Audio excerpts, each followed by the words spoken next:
Hey guys, Bruce and Tara here from Panasonic, and today we're going to show you how to install a refrigerator.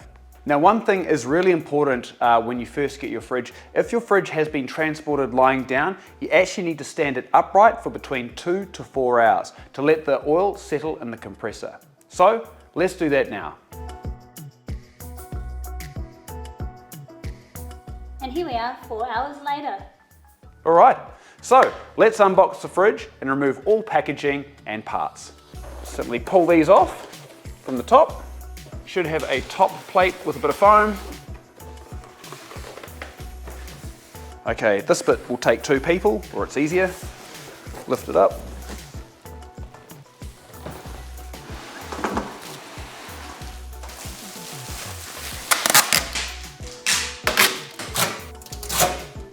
Next, all you need to do is push it back into place, set your level, plug it in, and turn it on.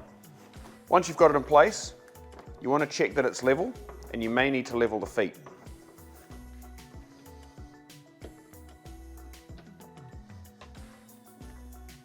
Perfect, and now your fridge should be all ready to go. At this point, if you've got the ability to adjust the temperature or set the temperature, the default setting for most refrigerators should be 4 degrees for your fridge compartment and -18 for your freezer. Also, it's highly recommended that you at least allow 1 hour for your fridge to cool down first before loading in food. However, if you do need to get food in a hurry, then make sure you space out your food evenly to allow air to circulate throughout the compartments. This will put less pressure on the compressor straight off the bat. If I was to give some basic guidelines on how to make the most of your fridge, it would be number 1, to read the instruction manual. If you've lost the instruction manual, you can also find a copy online at panasonic.com. Number 2, it's very important to have that standing time if your fridge has been transported lying down. Make sure that you leave it standing upright for at least 2 to 4 hours to allow that oil to settle in the compressor. Number 3, if turning your fridge off, wait at least 5 minutes before turning it back on again.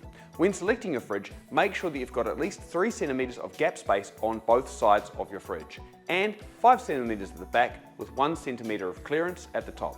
This allows your fridge to cool more efficiently without overheating on the side panels of the fridge. Lastly, don't put hot food straight into the fridge if you've just cooked it. Make sure that before you put food into the fridge, you allow it to cool down to room temperature before you put it in.